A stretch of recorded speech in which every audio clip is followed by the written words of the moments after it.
Before I get into the Divine Mercy devotion, I need to share what led me here.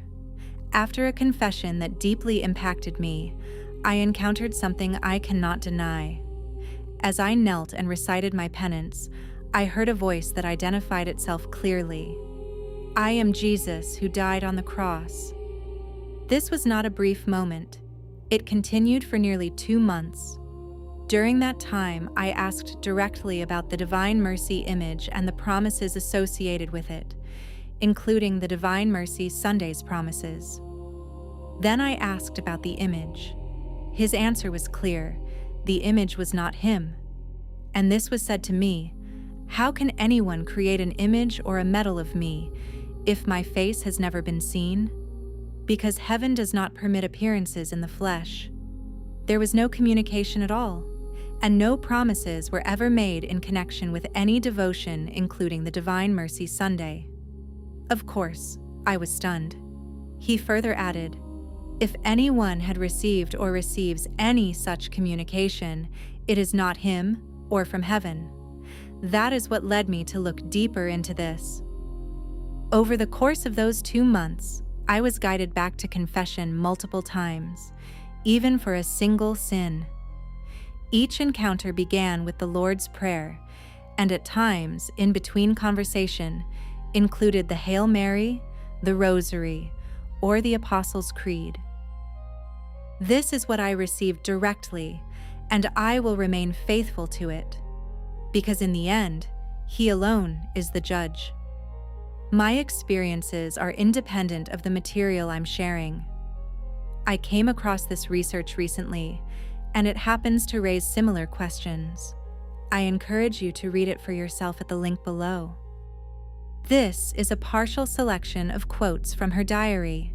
For more details, please refer to the link below, which leads to a separate research group. Suddenly, my spirit was united with God, and in that instant I saw the grandeur and the inconceivable holiness of God. Diary, paragraph 4, 71. In one moment, I come to know the entire essence of God. Diary, paragraph 770. Once again, the majesty of God overwhelmed me. I felt that I was immersed in God, totally immersed in Him and penetrated by Him. Diary, paragraph 4, 91. Jesus allowed me to penetrate His interior. Diary, paragraph 757. Know that yours is an exclusive intimacy with me. Diary, paragraph 1693. I suddenly saw the Lord Jesus, who spoke these words to me. That is why I am uniting myself with you so intimately as with no other creature. Diary, paragraph 707. During one conference, Jesus said to me, "You are a sweet grape in a chosen cluster. I want others to have a share in the juice that is flowing within you." Diary, paragraph 393. I heard this voice in my soul. From today on, do not fear God's judgment, for you will not be judged.